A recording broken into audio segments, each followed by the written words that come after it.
Okay, are we ready? Are we ready? Okay, guys, welcome. Welcome to another live stream. And no, it's not scripted. So if somebody says, "Oh, you keep pausing," yes, it will be pausing. There will be pauses here because it's free form. I don't even know what I'm going to say. So, how are you doing, guys? How are you doing? So it's Adult Beverage Friday. So as usual on my schedule, I do a live stream on Fridays, right after the release of the standard video, which is every Thursday. Let me just check my mic here. Hopefully the mic is good. And the format again is 30 minutes of me talking, and then we'll get into whatever topic you want to talk about afterwards based on the feedback of the people in the community here in the chat. And this is very important for me. Live streams are very important for me to get feedback, to redirect my topics and my subject matter to whatever the audience is interested in. So I find that that being a creator, it's not a one-sided affair. Those creators who don't get the feedback like I do with a live stream are kind of missing out, because that's the only way to actually know how you guys are reacting is from the live stream. Anyway, the topic today is about alternate devices to use other than phones. So we're not going to talk about phones. We're not going to talk about phones. We're going to talk about the other options. And I've mentioned this before. It's time to buy. For some of you, it's time to buy new stuff. Fall, winter, and the holidays. That's when people start buying hardware. And if you are interested in buying any kind of hardware, I'm recommending that you buy a phone, that you spend more time with a computer and not a phone. A computer or a tablet has a bigger screen. I don't know. People are like, they're walking down the street. I see these young people walking down the street with their zucking phone, and they don't even look up. They're like in the middle of the street with traffic. They just do. It's like, oh my gosh, I can't even wait till a stop. They got to be responding to social media at every step. So that's not what I recommend. I recommend that you actually buy some sort of computer. Enjoy that, and don't rely on your phone too much. Some of you are actually intent on using your phone for like heavy duty use. And how do I know this? Because you're looking for phones with 256 gigabytes. That's how I know. If you're doing that, then you're really intending to store all of your photos on the phone. Everything. You want to store everything on the phone. And not recommended. And the reason it's not recommended is because the spyware is housed on the phone. It's just the way it is. The OS for phones are just made to spy on you. And because phones have sensors, they actually know everything that you're doing. And there's something called a device fingerprint, which apps pull up. And because of that, it's pretty hard to evade identifying yourself on one of these phones just from the device fingerprint. Well, yes, computers also have a device fingerprint. So just because you're in a computer, it doesn't mean there's no device fingerprint. There is. For example, on a Windows computer, the device fingerprint is the Windows license. So you can pull that. If you're running an app, you can read the contents of the Windows registry and look for the what do you call this? The device license, the Microsoft license. You can store that, and then you can identify the device if you ever see it again, assuming somebody doesn't reinstall Windows with a different license. And it's the same with a Mac. Now on a Mac, there are other IDs. One of the things that I realized is it kind of forces you to link up your device with a Apple ID. You can't. It's pretty hard to be honest. It's very hard to disassociate a Mac from an Apple ID. In contrast, I just want to draw this contrast for you. On Windows, you don't have to. And this is actually a mistake that people make watching YouTube videos of people who don't know what they're talking about. Many channels have said this, including the channels that I follow, some of the friends of ours. What happens is they actually made a claim that Windows requires a Microsoft ID, that you cannot do Windows installation without a Microsoft ID. So which means you're completely identified on there. And that's actually wrong. That's actually wrong. So Windows 10 and Windows 11, even though I don't have Windows 11 yet, but it's apparently coming. So my computer is going to be updated to Windows 11. That Windows ID is optional. You can always log in with a local account or it's called a local account. So in fact, you can log in with a Microsoft ID and then log out and then not use the Microsoft ID and then log in as a local account, in which case you don't send your Microsoft ID to Microsoft. Microsoft also has a lot of spyware. It has a ton of spyware. And the good news with Microsoft is you can actually turn off a lot of that spyware. You can do a pretty good job of turning a lot of it off. Now, on a Mac, you have to kind of be logged in with some sort of Apple ID. It's attached to the computer in some way. Even though you log in with a local account, the Apple ID is still connected to the computer because they store it and it keeps popping up. I was testing a new Mac, so I was testing a new Mac and a new iPad, just to see how invasive that is, and you can't really escape from the Apple ID no matter what you do. So especially on an iPad, there's no way to use an iPad without a Microsoft ID. On a Mac, you don't have to actively use the Microsoft ID. You can kind of log off and just use a local account. So at least that's possible. But you can't do it on an iPad. So given this, given the comparisons in here, you start to wonder, which one is better. And this is a hard thing to answer because, all of them have spyware. Notice I don't really push you to use Linux. I mean, you should use Linux. Linux is the safest one for privacy, even though Ubuntu is starting to, try to catch up. Ubuntu keeps trying to count their users, I guess. They keep monitoring their users. So I suppose what you could do on Linux, if you're using Ubuntu, is to firewall against the domain ubuntu.com, which is where a lot of the signals are being sent to. Like if you turn on your computer, it sends a signal to ubuntu.com. So you could firewall that, I suppose.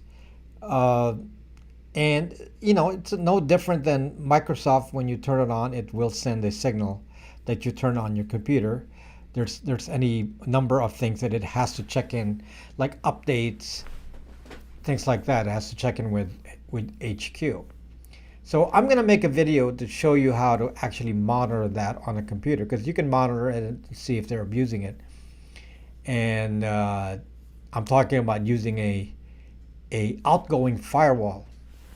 So we'll talk about that in my next video. I'm going to teach you how to do a outgoing firewall both on a Mac and on Windows. Then you can see if Microsoft is abusing you or not, and see exactly what they're trying to track. So I looked at it, and I don't think they're tracking anywhere near what they're tracking on the phone. It's almost like 10 to 1 ratio.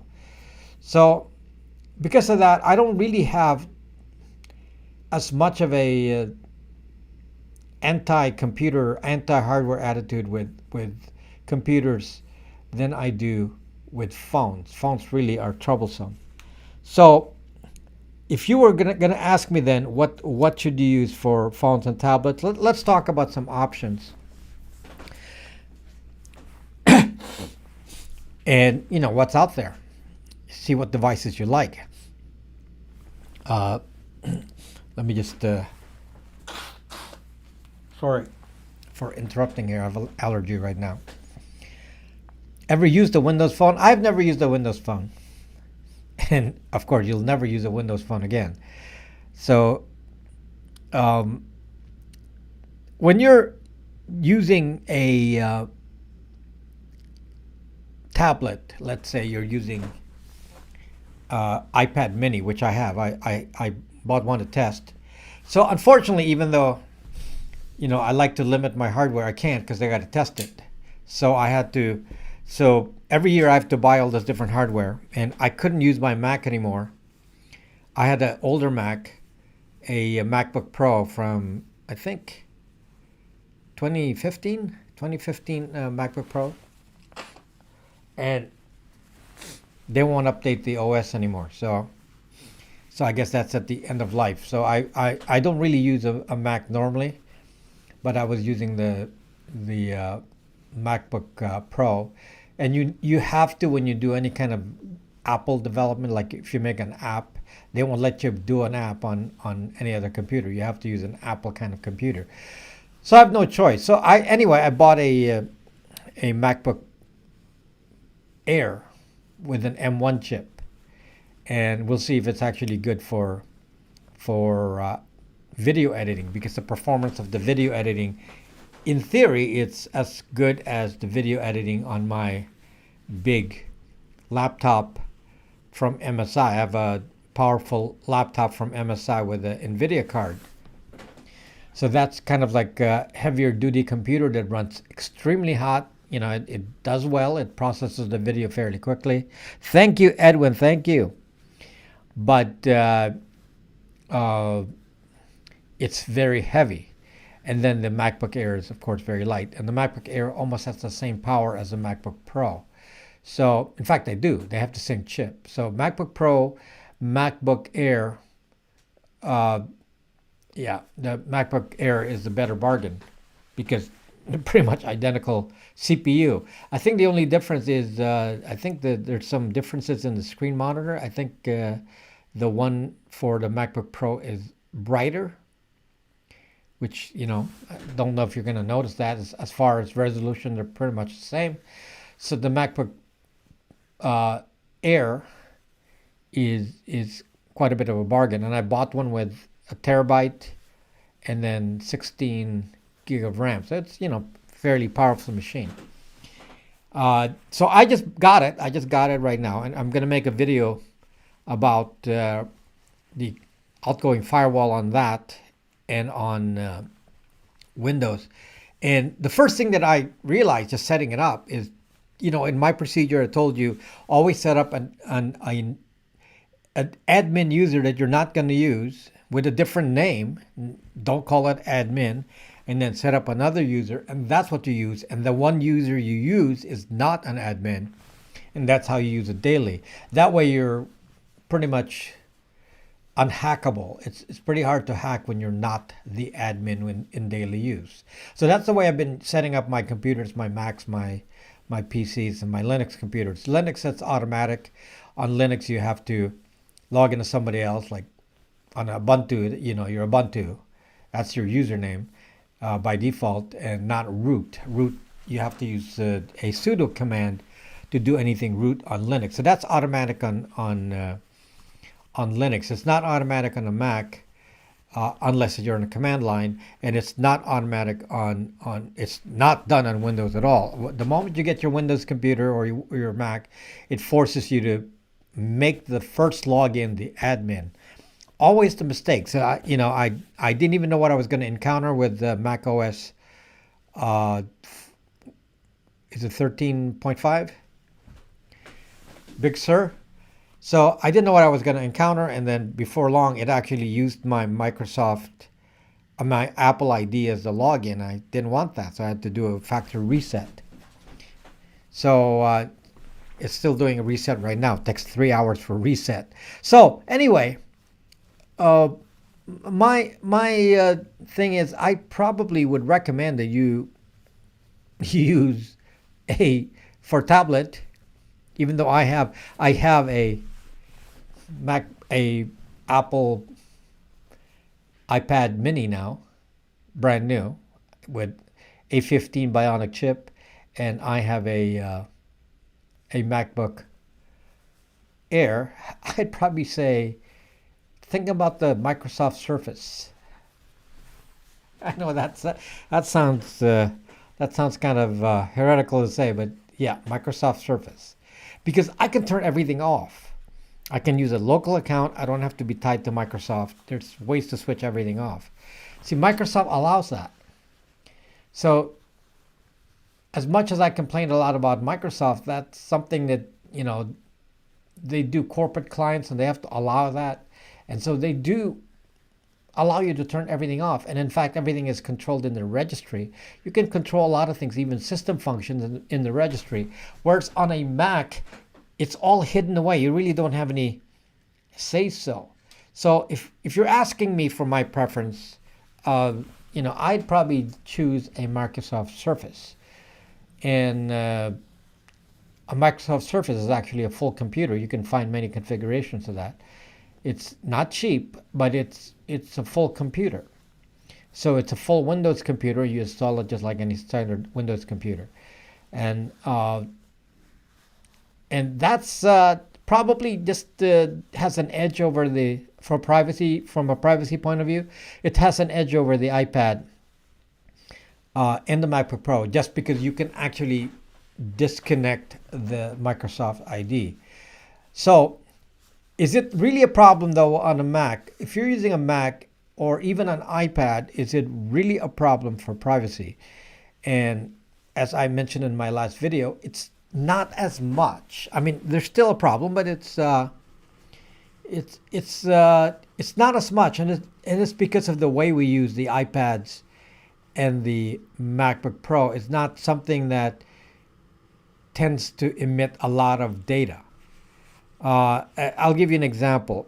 Most of your interactions with social media on an iPad, on a Mac, it's not really through apps. Most of that is done through a browser. So for a Mac point of view, like a MacBook Air, MacBook Pro, most of it will be done on a browser. Well, the browser doesn't really have a way to get the Apple ID.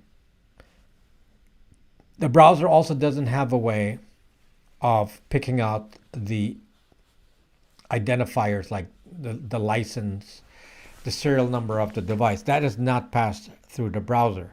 So all apps done through the browser don't have that. So when you're on a Mac, it's the same kind of risk with Windows. You have to do browser isolation. I've already told you that. You separate out Google, give Google its own browser, and then other platforms with its own browser, and hopefully not using Facebook. If you're going to use Facebook, then use a different browser for that. I would not use Facebook ever. But if you had to, keep a separate browser on that. What that does is completely limit what they have access to, because a browser is limited by the browser software. The browser software never has a right to go into manipulating data inside the machine. They don't do that. They don't give that permission.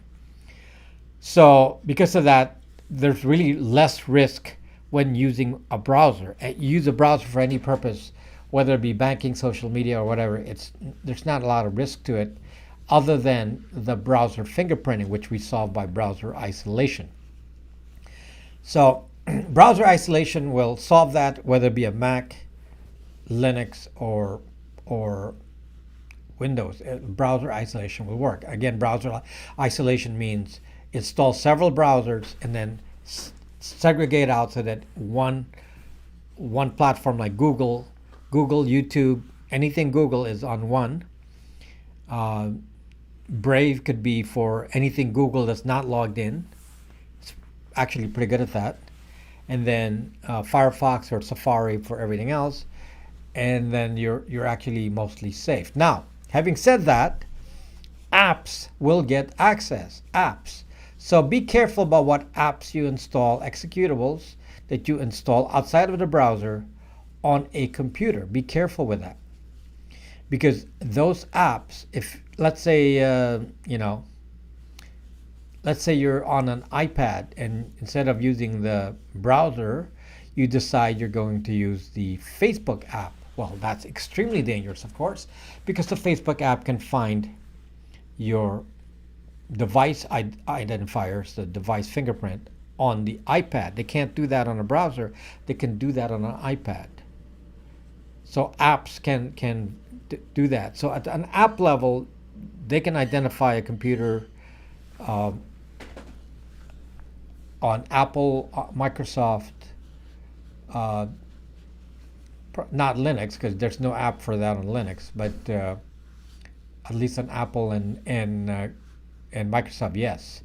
So, be conscious. If you had a choice, why not use the browser? I know it's not, some of you like the interface of the apps like Facebook, but I tell you, the most dangerous app you can put on a computer is Facebook.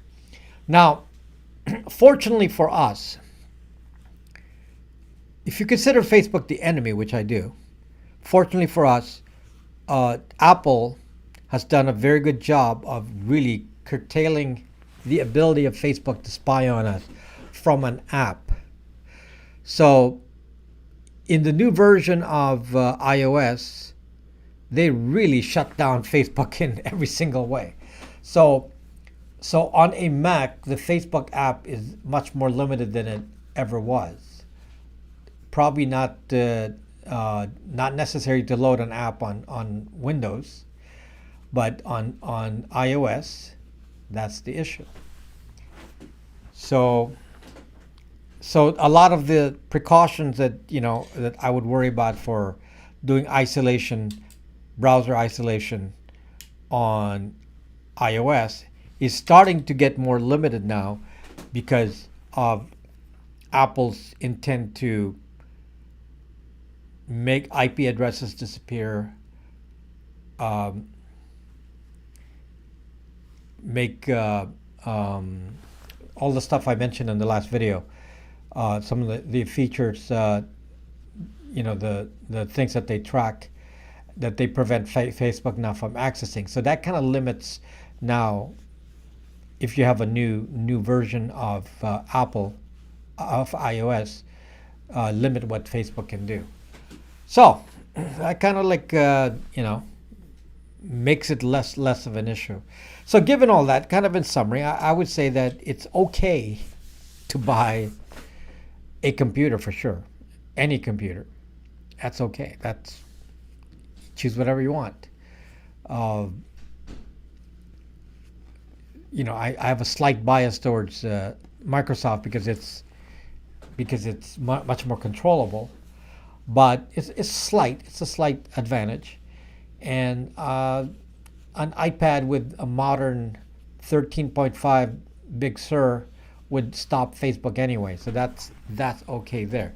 Now I haven't changed what I think about phones. Phones are pretty deadly devices. So I will still recommend that you always carry a de-Googled phone, because that's the only thing that you can actually use that's safe. It's just so much satisfaction to go out with one of these phones. This one is a OnePlus 7 Pro. Very nice phone. I just put this in my store recently. And very high quality phone. And it's de-Googled. I mean, somebody asked me, what do you mean by you never logged into the phone? Well, how do you log into the phone when there's no Google ID? It never asks for login, so you turn it on and it's on. You could put a password in, but there is not a moment here when you're asked to log into Google because there's no Google on it. And it just feels so safe because there's really nothing that you can do with this phone. You can't be tracked, location can't be tracked. And again, that's less of an issue with computers, laptops, and even tablets that stay home because they're not mobile. So the risk is really on the mobile side, because if you walk around and move around, it knows where you are at every second. So, you have to distinguish. You can love tech a lot, but love big computers, love big screens, love, even ultralight laptops, even a ultralight MacBook Air, which is so small and tiny and light. I mean, that's still the better choice than these zucking phones, truly. So I'm not going to go get a, iPhone 13, whatever nonsense. It's nonsense to me. Not going to do it. So what is a good budget laptop? One of the things that happened in 2021 is the Apple came up with the M1 chip. And I haven't had, this is the first time I bought, this is from last year. I haven't bought a computer with an M1 chip. And this is the first time I did it.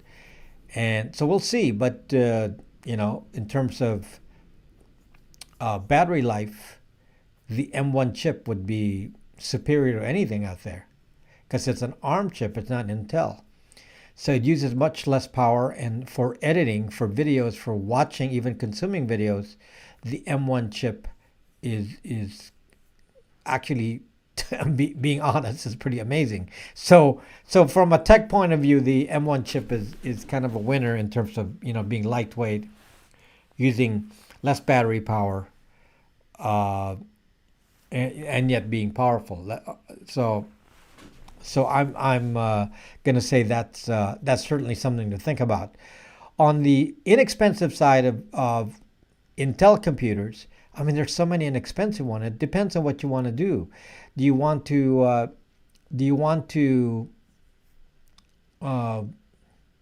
do videos? Do you want to just watch videos? The new Intel chip, the one from 2021, has what is called an Iris chip. Iris is the graphics card. So the new Intel processors are the first time that have an integrated, dedicated graphics chip. That's not NVIDIA. It's an Intel Iris. It's what it's called. This is the first time they did it. So the new Intel chips without NVIDIA are actually a lot better than the built-in Intel graphics card from a prior year. So I would probably not even think of doing that, getting an older computer. I would get a new one if I'm interested in that. Especially now, it's hard to find a computer with the NVIDIA cards.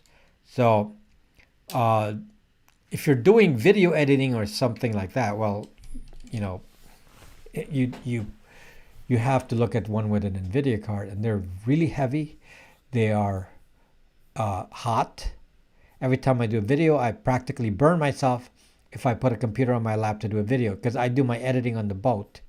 And so I have a computer on my lap, and it's really, really hot. I mean, you could cook an egg. So my tendency is to hate that moment when I'm doing the rendering, because that's when it gets the hottest. So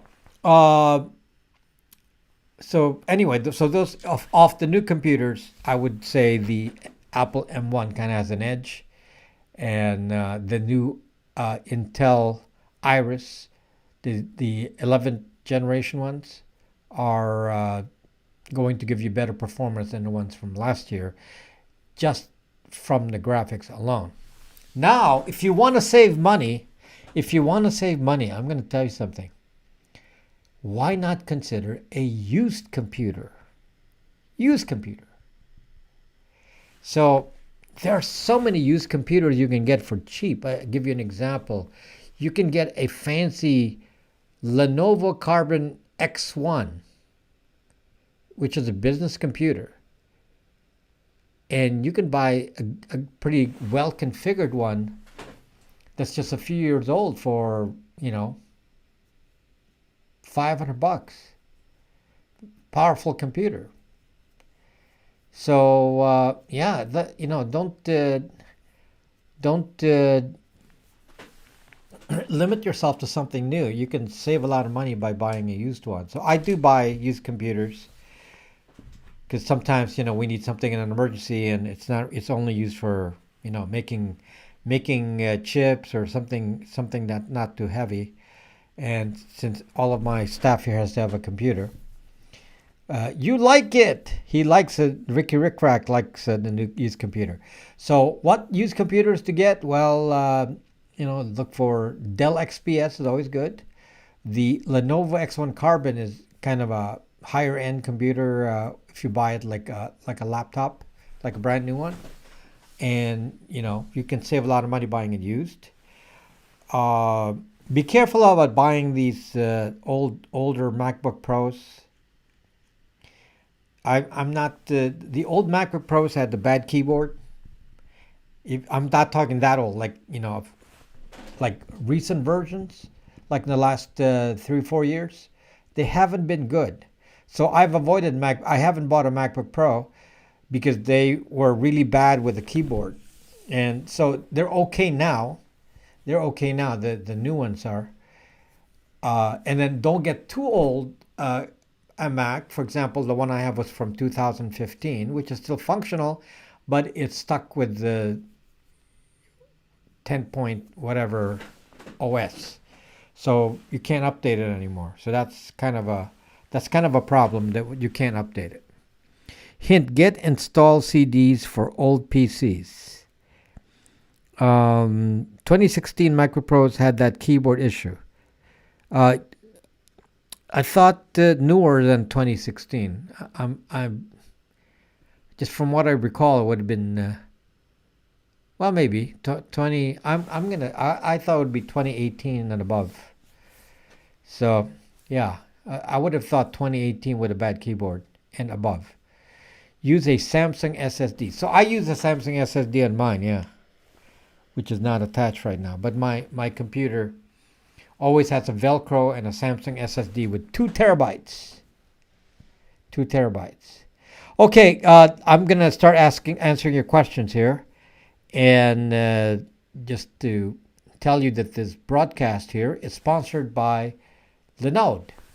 So one of the new things I'm going to be doing is offering a service where I put I create an email server for you on your own Linode account, and you pay Linode, $5 a month or whatever for your server, which is enough for an email server, and then we install it for you. I'm going to do that only on Linode.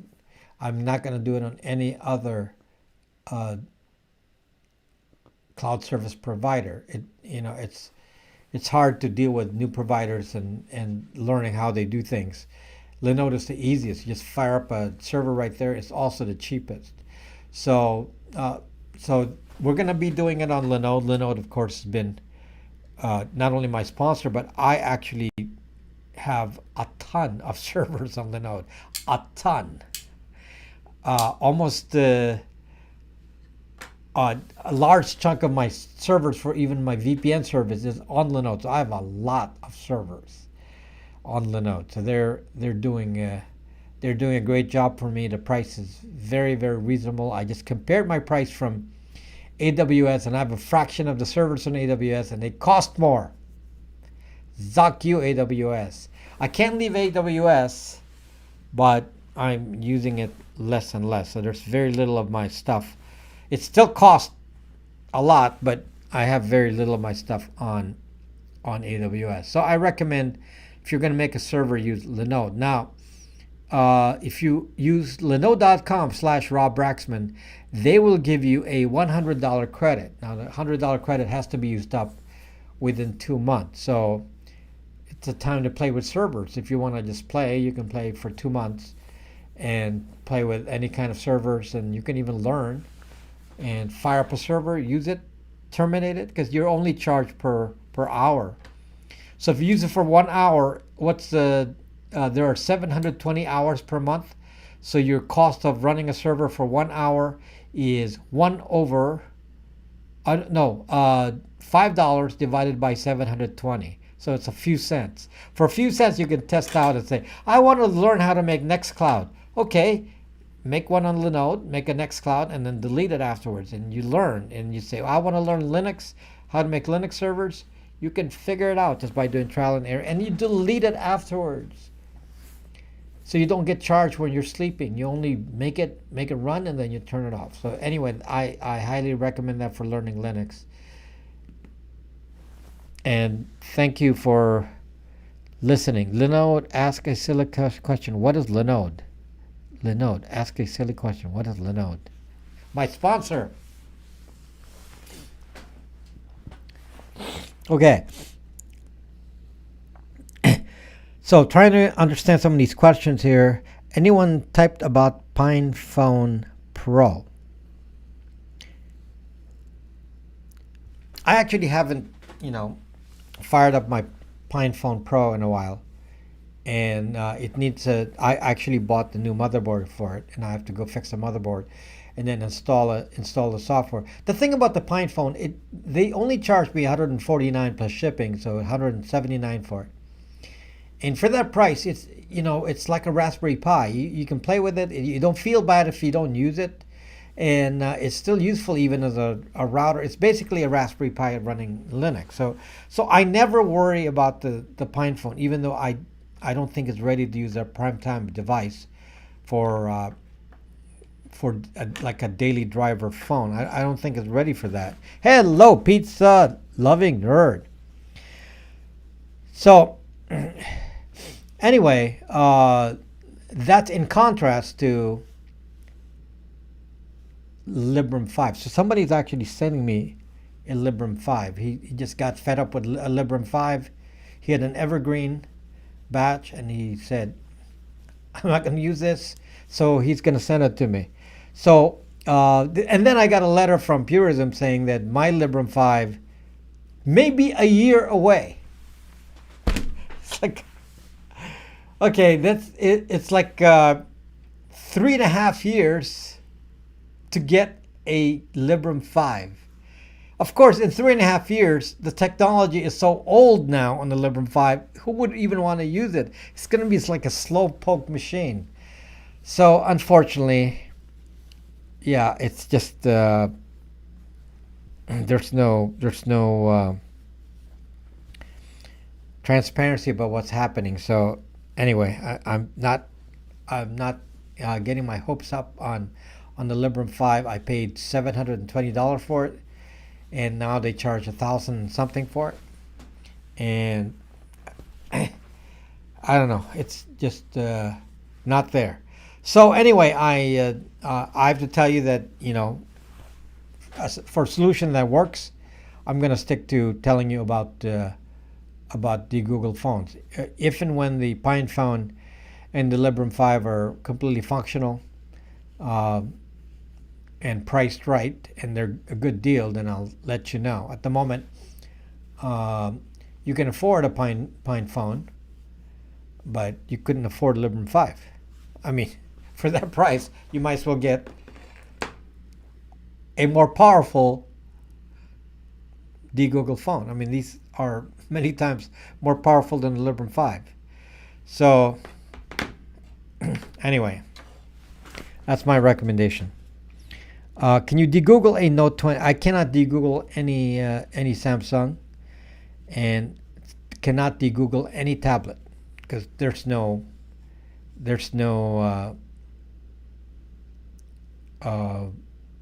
Lineage OS that I can use. The last, for example, on Samsung, the last tablet OS that's on Lineage is Samsung Galaxy 2. So it's really, really old now. So why would you buy a Samsung Galaxy 2? So it's kind of not worth it to buy something that old. Have you gotten yourself a Freedom phone? Look at that. Looks like what's it? YouTube blocked that. YouTube blocked that. No, I will not get myself a Freedom phone. I sell Freedom phones. This is a Freedom phone. Okay, this is a Freedom phone running the same exact thing as a Freedom phone, except made by me. Okay, this is running Lineage OS. The Freedom phone is running Lineage OS. So what the heck is the difference? Why are you even thinking about some zucking marketing thing called a Freedom phone? There is no difference. They just want to charge you extra money for a lower grade Yumi Digi phone. So these are higher grade phones. Higher grade than a Freedom phone. Same thing. Same exact thing. Lineage OS. Okay? So do I have a problem with Freedom phone if you get one? No, you can get one. However, it's mostly hype. It's the same thing as I have here. I have higher quality phones. You can get a Pixel for like I have a Pixel 4, Pixel 3, Pixel 5. This is a Pixel 3, Pixel 4, all de-googled, Pixel 4a, Pixel 4a 5G, Pixel 5. I have one Pixel 5, the most expensive one. This is the most expensive de-google phone. It's like $800. So I don't expect to stock these because they're so expensive. But yeah, that's a Pixel 5. I think it was a OnePlus 7. This is a OnePlus 7. So I just started offering these. So I'm going to be buying these now because I can't get any OnePlus 6s anymore. So very nice. Believe I sell this for $459. So this is cheaper than a $500 Freedom phone. I mean, look at this. I mean, it's a flagship phone level versus a Yumi Digi phone that's more similar to Motorola. So that's it's de-googled at $459. So I mean, obviously we have to add our cost of de-googling it. So yeah, it's a OnePlus 7 Pro. OnePlus 7 Pro. Thank you, oh Liddy. Thank you. Poco F3 is a Lineage OS phone. Yeah, that's probably a similar thing. If they sell it de-googled. I don't know if some of them are sold googled. So you have to be careful if they sell it googled or de-googled. Okay, so you need to verify that because the Poco is sold by the Lineage OS people, so it's going to be good. It's going to run Lineage OS, but does it come de-googled? If it's not, then you have to de-google it, which is an extra step. I don't even update my phone in a nutshell. Checkmate globalist. I shouldn't have read it. I don't want to read anything that YouTube will react to. Is the punked phone safe? I don't know that phone, and if I don't know it, then I'm not going to recommend anything I don't know. How you block IP address on the phone? Well, I don't understand what you're trying to do there. You can firewall. Is it incoming or outgoing? What when you say how do you block IP address? So on a de-google phone, you can block an app from going out using something called NetGuard. I'm going to tell you though that Google can beat NetGuard. So to be honest with you, there's really no good way of doing a firewall on Android or iOS. You can't really do a firewall. But my next video will be how to do a firewall outgoing on Windows and a Mac. So that'll be the next video. iOS 15 Zux. Well, actually, I have iOS 15. It's on my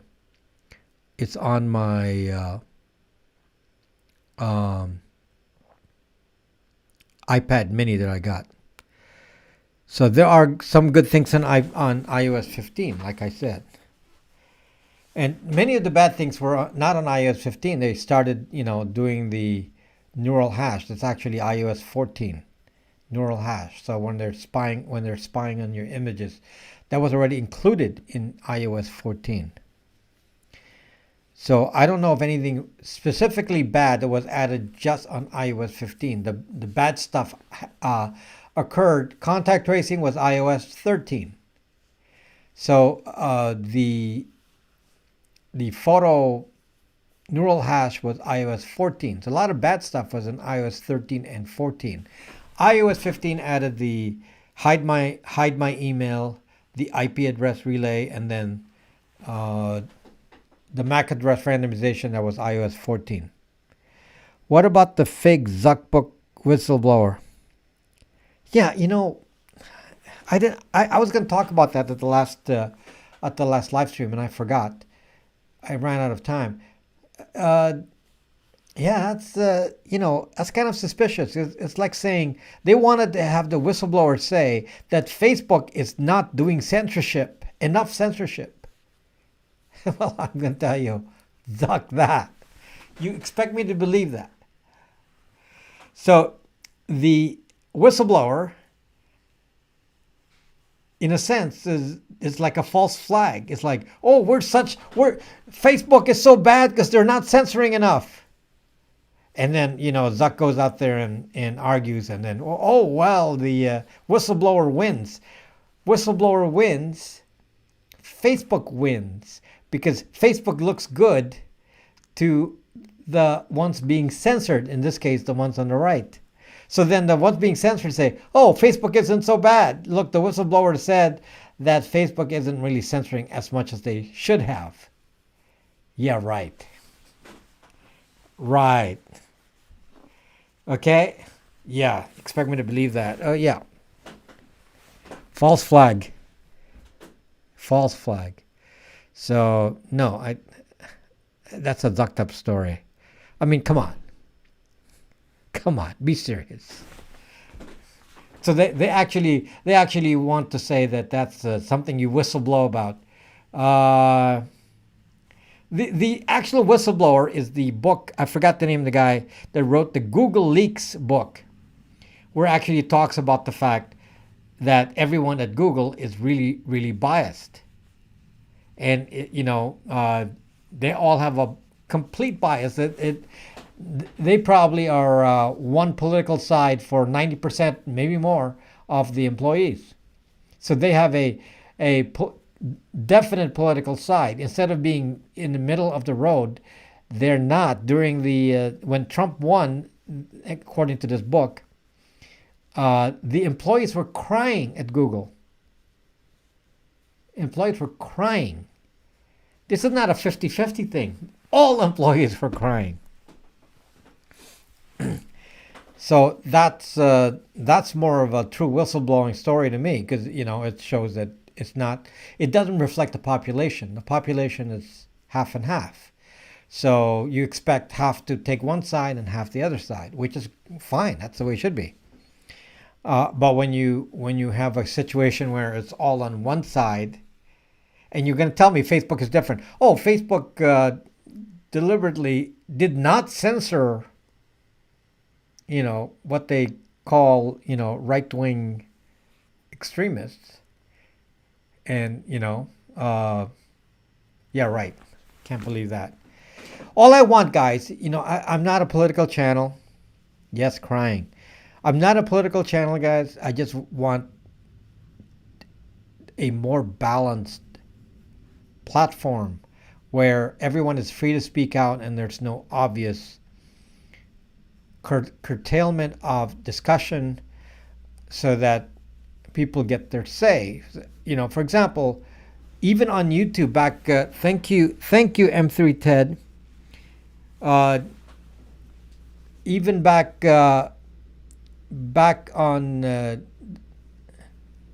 the beginning of the disease, as I don't even mention it here, but when this came out in 2020, there was a strong attempt to block commentary like, what is the source? Was it man-made? And they claim no, it's impossible. So YouTube blocked everyone.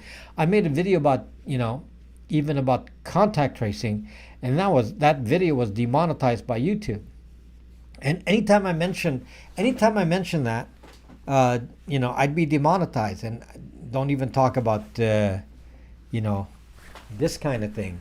That can't talk about it. They'll demonetize the video. And it's so don't say it even in the comments, because they read your comments and then they're going to assume what I'm talking about. So it's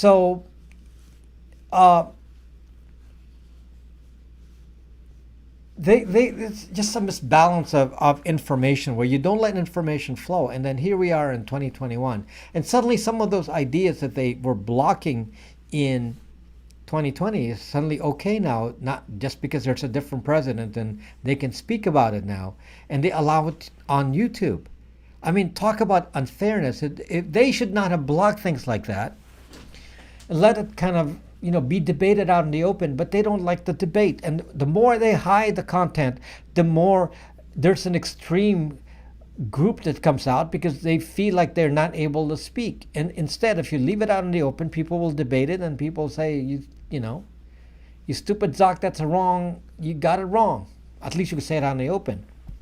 Now it's not allowed to be said in the open, so people then go into their own side platform and then they preach to the choir, and then there's no way to actually get a balanced view anymore.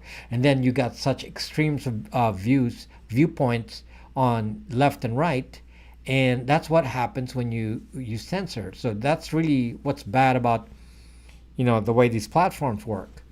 So you're telling me that Facebook was more balanced than they seem.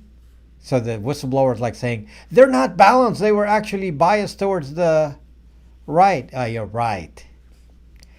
Right. That's the biggest zucking lie I've ever heard. I mean, it's not balanced. That's all I'm looking for. Balance. Balance. Okay? This is my channel is not a platform for left or right. I want balance, because if you don't have balance, it creates a fake environment, a fake platform of ideas, because it's not real. Balance is real, and there will be extremes on both sides, but that's okay. That's okay. There's nothing wrong with that. We all need to be heard. And the ones that are correct views will tend to be accepted by those in the middle. Basically, the country is governed by the middle. If you block one side, you basically change it so you're governed by one side or the other instead of the middle. So the normal way this country works is it's governed by the middle, and which is all I want. Be governed by the middle, and then it moves a little bit like this. Now it doesn't move like that. It moves like this. Extremes. Sucked up. The more they start doing this blocking, the more the press is so biased, the more we have this extremes of behavior. And it's like, why are we doing this? It's like they purposely want to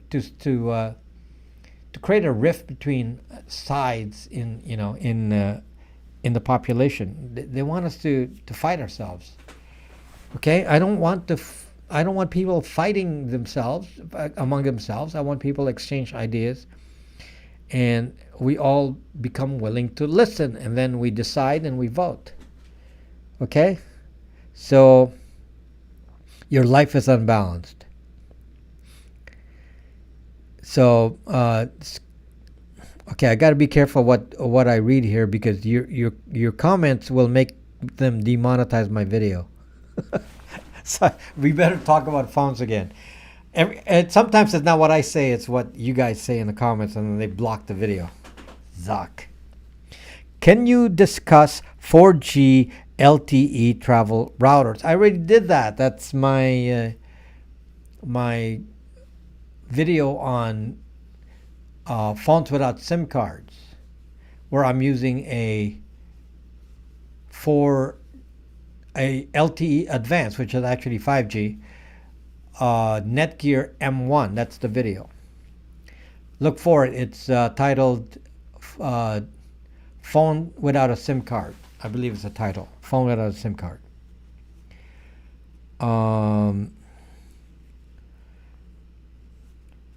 Let's see, what else? I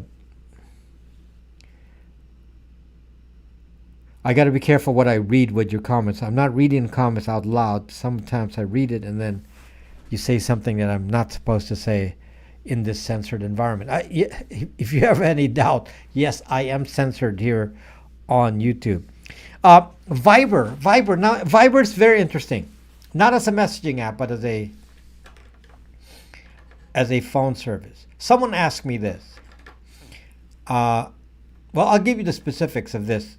It's actually very interesting. This is another one of these, and I get a lot of these cases, where people ask me for consulting on a case like this, and it's a case of the husband or the wife, or one of them has some affiliation with a three-letter agency. So you got a divorce case where, let's say, the husband works for or is connected with in some way, either by knowing somebody there or by actually working for a three-letter agency, and then you got the wife. And of course, if you have access to three-letter agency stuff, you can actually search for everything about an individual and their activity on one of the databases provided by the National Zucking Agency, or the one used by the Zucking BI called DCSNet. So the answer was, how do you avoid doing that when we know your phones are actually listened to? They can, using the Kalia law, anyone in law enforcement or three-letter agency could listen into any phone conversation from the baseband modem that's built into this, made by Qualcomm. So there's no escape. There's no escape. If somebody works for a three-letter agency, they can listen to your calls. So what is the answer? The answer, in theory, this is only theoretical, but it helps, is why not use a voice over IP that is not controlled by the Five Eyes? Not directly controlled by the Five Eyes. Well, one of those companies that are not controlled by the Five Eyes that does voice over IP is Viber. Now, I analyzed this in that video on phone without, on voice over IP video, which was not a very popular video. But on my voice over IP video, I discussed that, and I was teaching how to use voice over IP, like with the landline using UMA and other voice over IP products like Skype and so on. But the interesting thing is Viber is, I believe, where's Viber? Is it in, no, I forgot. It's either in Switzerland or Netherlands. I forget now. Some of you will correct me about where Viber is. But Viber is over there in the EU, and it's not under the control of a three-letter agency like it would be if it were in the UK, Canada, New Zealand, or Australia. Then they'll be able to intercept that directly. But because this goes through another government, Viber is not part of that, which means your side of the conversation when you call on Viber is not going to be listened to by a three-letter agency. However, if you're talking to a person on a regular phone, obviously the three-letter agency can listen in to the person you're talking to. So it's not perfect. So, but if you had a bunch of friends, and you want to evade three-letter agencies, you're not going to be able to evade every country because different countries control this. But Viber might be interesting for avoiding three-letter agencies in this country or the Five Eyes. So if you and your friends are talking on the phone on Viber, which is a regular phone call, and then you do not use the cell baseband modem, you only use the internet, that would be a lot safer. It's harder to intercept. Okay, it's harder to intercept because if you're not calling on your normal SIM card, it'll be harder to intercept. You just create another burden there. So if you're not under active surveillance, then I don't think you'll have a problem. So anyway, that's one solution for that group. Of course, I said if you're talking with your friends, why not just talk on Signal? Signal has voice over IP, encrypted, has video, kind of like FaceTime, encrypted, and text, of course, encrypted. And when you use Signal on your phone, it doesn't even distinguish. You call somebody, if somebody's on Signal, it rings on Signal. If somebody's not on Signal, it rings a normal phone. So it's just easier to deal with to just put Signal as your phone app and your messaging app, and it just simplifies your communications. I was just looking at my phone, and I didn't even realize, phone calls I'm making with, for example, family members, were actually going on Signal, and I didn't even think about it. Let's say I'm calling my brother, and I'm like looking at the, how it dialed and it rang on his phone, and it actually rang on Signal. And I didn't even think about it because it was a default. So Viber was founded in Israel, yes, but it was sold to somebody in the EU. That is correct. So Viber may still own it. There could still be some part ownership by somebody from Israel, but it's in Europe. So, okay, but it's just it's you cause the more obstacles you put in, you just feel safer. Can you tell if Signal is connected to Signal or landline? Yeah, it says so on the call. It says so on the call. It actually defaults to it. Is the new Tensor chip in the Pixel 6 likely to make it harder to de-Google it? No, I don't necessarily think that because it's made to be compatible with Android. No, I don't think so. If it's compatible with Android, it should, in theory, it should be the same. But we'll find out, won't we? So the idea is that future phones from Pixel will be on ARM, but the high-end versions of Pixel will be on Tensor. Okay, Signal's an app, yes.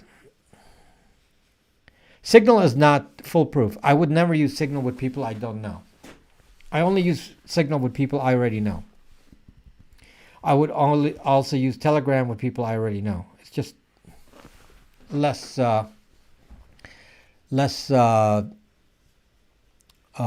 leaks. Although Telegram can be used for like social media, because if you're going to choose, social media for social media use, because Telegram is partly social media, not just messaging. Can you use Telegram? Actually, yes. It doesn't encrypt it, which is not necessarily important because it's social media. And they don't really reveal your phone numbers in a social media setting. So in that setting, it's not terribly dangerous. I'm not that fond of Telegram. It's not the most secure out there, but certainly it's much better than everything else. Is there where is she? Okay, so sorry, you asked me a super chat, and while I'm thinking of an answer to something else, it's very distracting. So let me just go back here. Jay Hernandez says, "Sad what this country has turned out to be. Nowhere to go. Thank you, Jay Hernandez. Thank you." There was a question about something that I didn't really know the answer to. What do you think about System 76 laptops? They're very good for Linux. If you're thinking about Linux laptops, System 76 is definitely on the high end of that. So yeah, I don't have a System 76. My Linux computer is from Star Laptops, which I have a review on. I actually reviewed the Librem 13 at the time. I guess it's Librem 14 now. The System 76 laptops. I forgot which one I reviewed, and then the Star Laptops. And Star Laptops is quite a bit cheaper. So this is what I bought. I bought a Star laptop. They're a good company. I have a video on it. So my experience with Star Laptops is, I had the hardware problem. I basically poured coffee on the keyboard. So this was during, the COVID times. And so they had a difficult time getting parts. So anyway, when the part arrived for the keyboard, I tried to replace it and I couldn't get it running. And so I asked for help from Star Laptops, and I shipped it, and I got it back in a week. This is to the UK. So I shipped it to the UK, and it came back at the end of that week. So in about 7 days, I got it from Star Laptops. I mean, they're I'm sure they're a small company, but they're very, very helpful. So I really like that. So Star Laptops is a very inexpensive way to get a brand new Linux computer. It'll be brand new, like 11th generation chip. So where System 76 is more high end.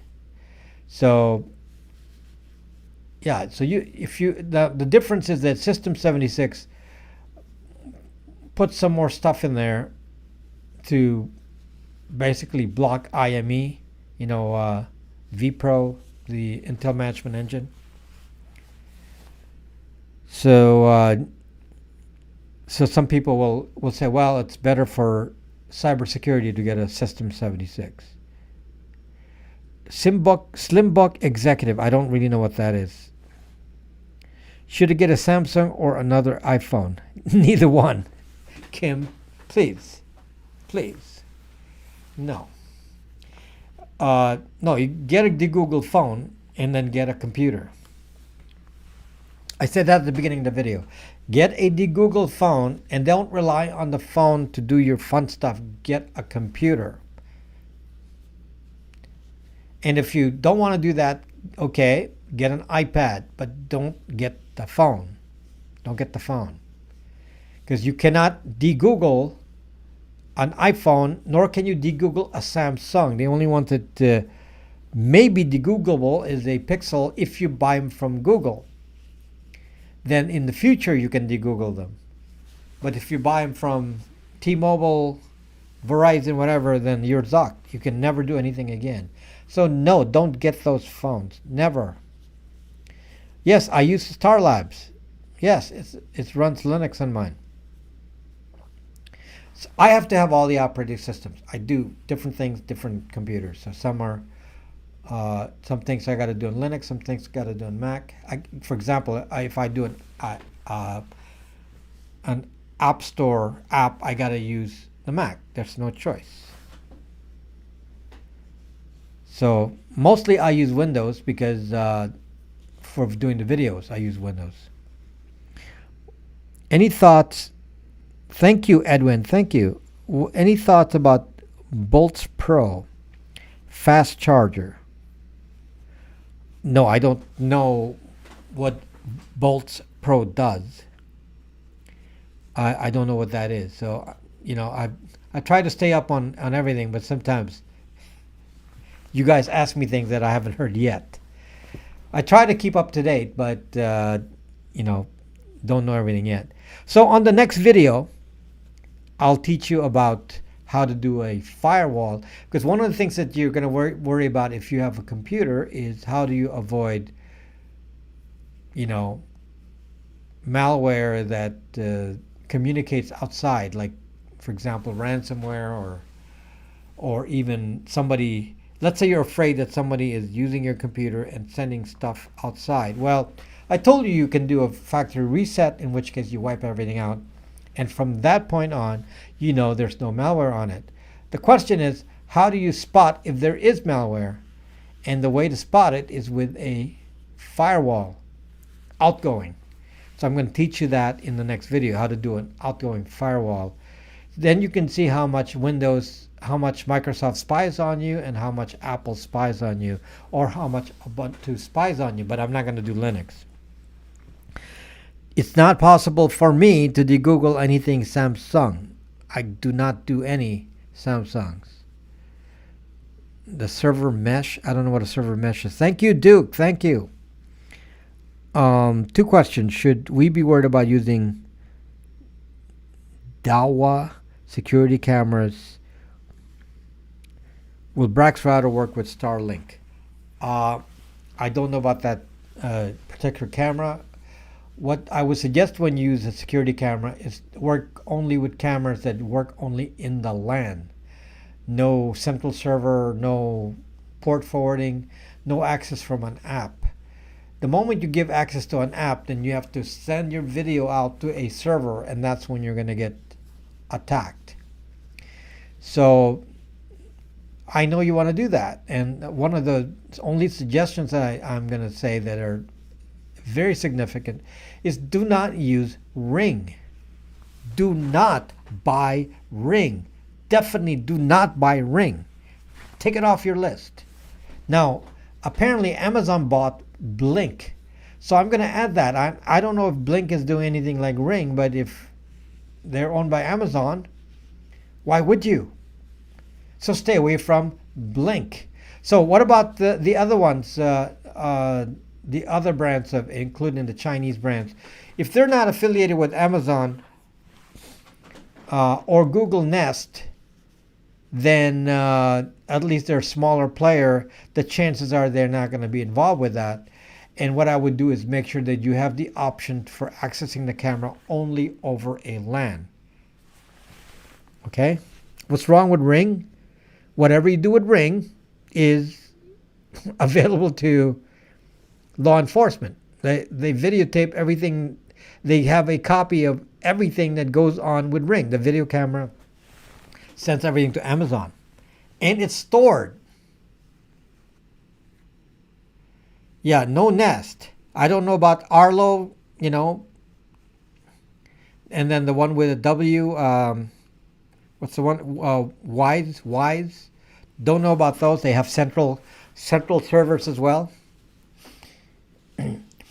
Make sure you don't have to use a central server. That's a really bad thing to do. One of the bad things you can do is do port forwarding on your router. Oh, very bad. What about iRobot? I don't think iRobot's going to attack you. Sometimes I feel like I want to tear down a iRobot just to make myself another device, using that as the transport instead of buying a Raspberry Pi. iRobots are great for experimentation. So I used to sell cameras, but unfortunately I'm not able to produce them. So I'm not equipped to do volume cameras right now. But I used to sell a camera, so I have 3D printers here to produce a bunch of cameras, and we have the hardware and all that, and I'm not able to produce them. Ring is like speed light camera on your doorstep. I mean, Ring is crazy. I mean, you're pretty crazy to use Ring. So every time, and some of you put Ring indoors. I mean, what's worse? Ring is bad enough, but to put Ring indoors, so Amazon is in your life. So Amazon knows with even your voice as you walk in and out of the house, and who your neighbors are and who's walking by your house. The biggest spy device ever made. Plus the fact that they actually send all these radio signals and create a mesh network that doesn't even require an internet. Oh my gosh. Watch my videos on radio waves with Ring cameras. They're the worst. And they work with Amazon Echo to do that. They're just the worst thing. Amazon Echo plus Ring. I mean, the worst combo you can think of. Do not use Ring and Amazon Echo. Combine that, because they're together. What about old laptops from 2006? Too old. 2006, that's way too old. Come on, be serious. I can't even use a laptop from 2012. Maybe 2013 I'm still using, but 2012 is getting hard. I don't know about SimpliSafe. They centralize it too, and they want to offer you the service. But at least they're not affiliated with Amazon. So hard sell company. I mean, they really want to sell you the service. You could pay them monthly. Crypto is going to be the big. I don't know what that means. I don't know what Unify Protect is. Oh, if you want to use Linux, yes, they could. Your old laptops could work. You have some computers from the 90s. I would throw those away. I have stacks of computers I don't use anymore. They really need to be, recycled. I buy a computer every year, sometimes several computers every year. So, because it's what I do. So, kind of research, if you can use a device without an app, you would really be safer. What if Ring you don't sign up? Come on. Ring you don't sign up. Please. Do not buy Ring, period. You don't understand. Well, what does signing up have to do with the fact that it's sending out your signals via mesh network? It doesn't care. It doesn't care that you sign up or not. It's sending the data through your Ring camera. You're actually supporting the mesh network of Amazon. Hell no. There are very few things that I'm very against as far as technology. So let me just tell you the specific ones, accepting phones here. You already know my feelings about phones. But I would avoid Ring camera, Amazon Echo, and anything Facebook. Remember that Facebook had that Echo-equipped device that had video? Oh, stupidity of that. Anything that comes from Facebook, evil. Evil thing. So no, don't do any of that. Would I do Google Nest? No. No, I would not do that. Okay. Maybe a 7th gen CPU with built-in TPM, but 8th gen for sure will work for Windows 11. 7th gen works for Windows fine. 7th gen should work with Windows 11.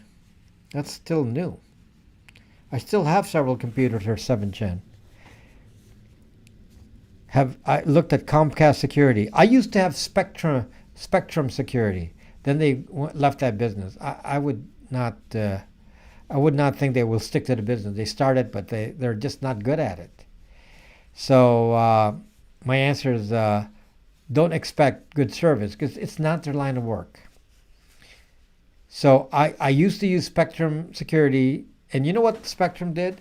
They put in their own router in my house. So on my network, there was a extra router, which I did not control. I don't know what went on in that router.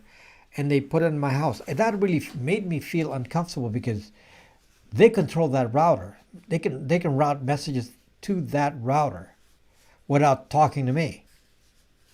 So very, very uncomfortable with that. So that's probably way too sophisticated for what I want, for my own security.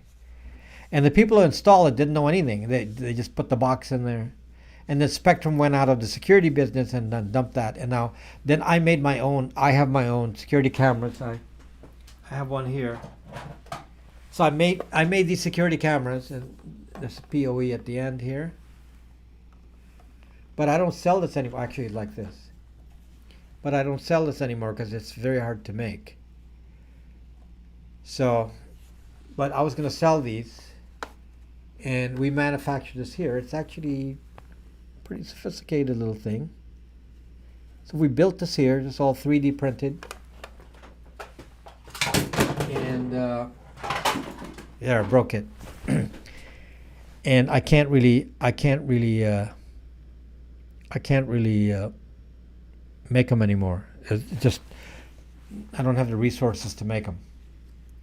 And they need to be revised because the original one was using a Raspberry Pi 3B Plus, and you can't buy a 3B Plus anymore. So they need to be modified to use a Pi 4B.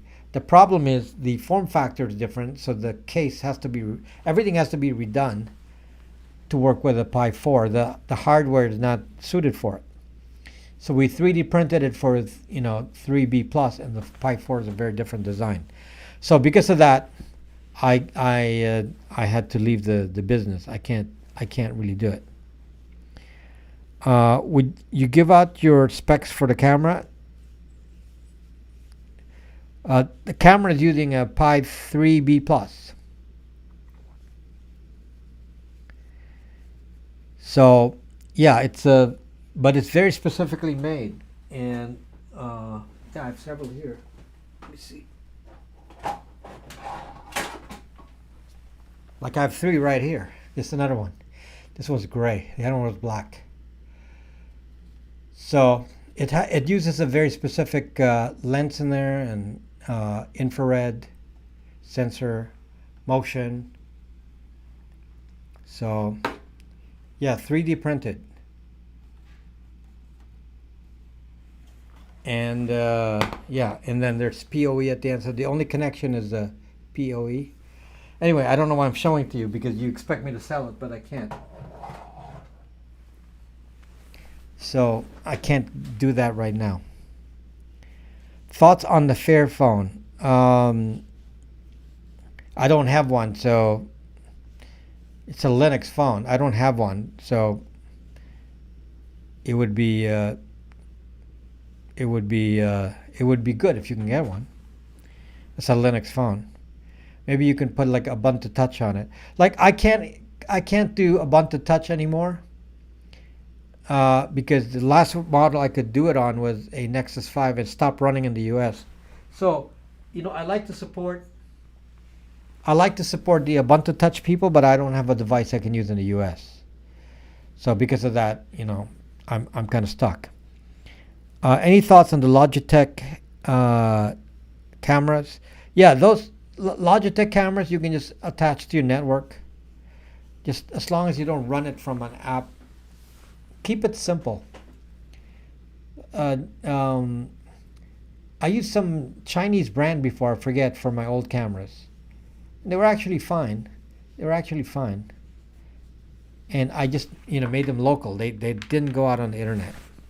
Just don't go out on the internet. What do you think of what? Let's see. Fairphone is excellent in terms of business ethics. Yeah, I believe you can install a Ubuntu Touch on it, if I recall. It's been a while. Any thoughts of the new Pine phone? Now, I haven't really looked at the new Pine phone. So we'll see. I still have the old Pine phone. Internet bad. Yeah, the moment you connect your video to an outside app and then store it externally as they do with Ring, you are really exposing yourself, because then the videos are stored by an external player. So it's okay to get alerts and notifications for video, but if they store it for you, then that's a problem. And the other issue is because you have to trust the person's storing it, and you can't trust Amazon for that.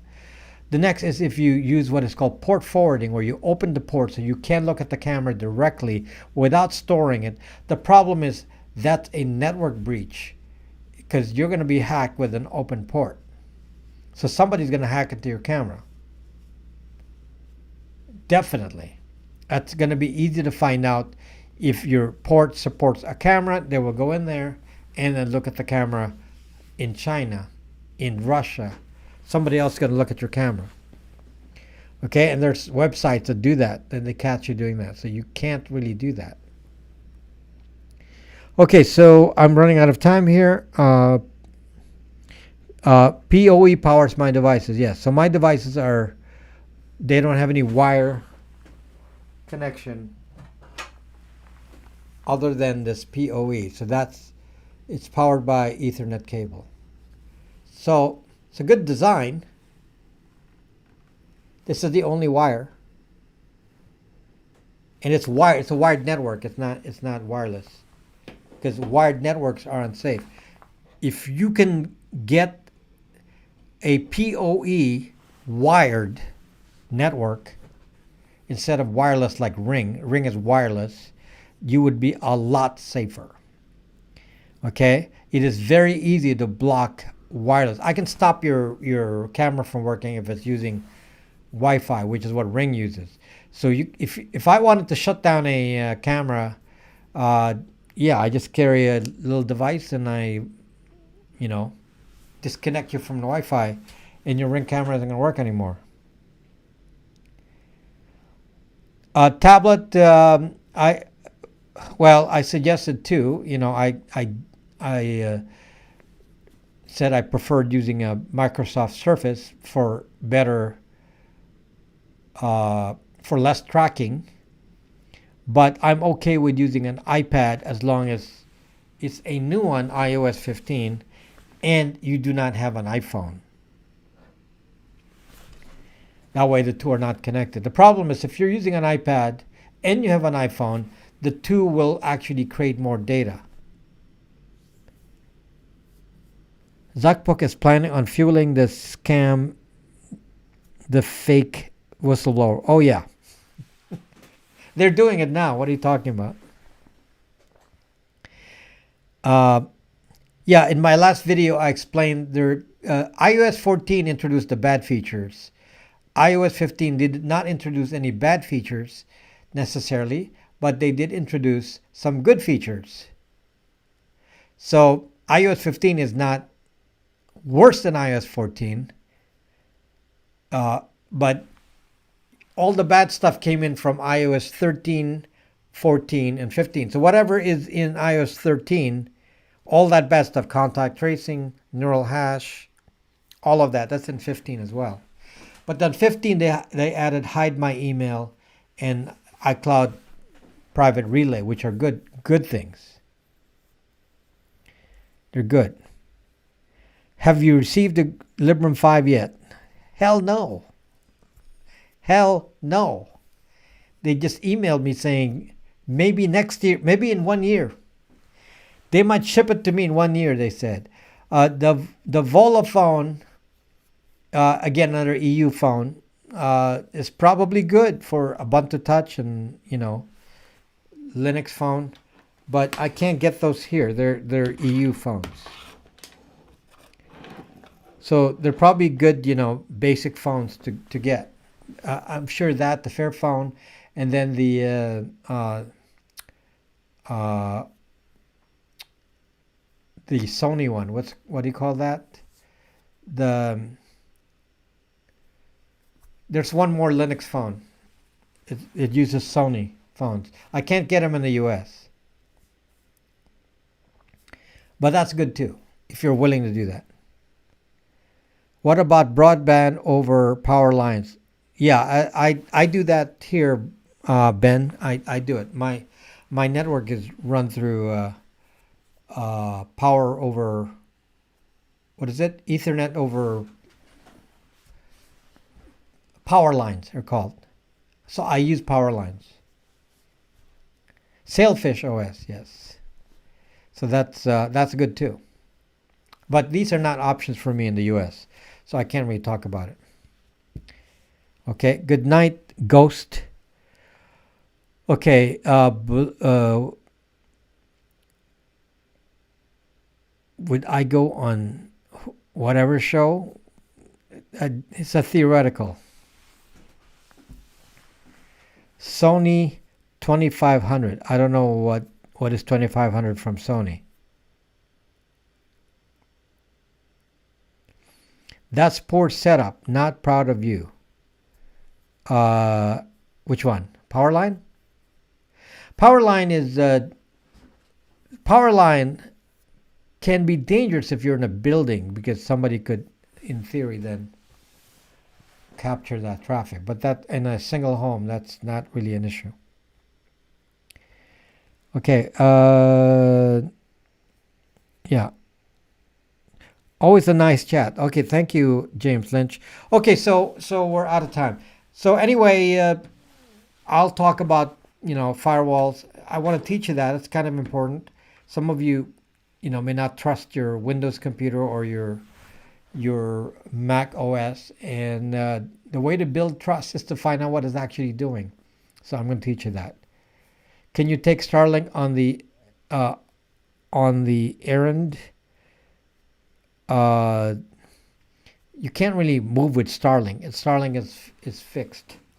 But I don't have Starlink, and I'm not able to get Starlink anytime soon, so I'm not even going to talk about it.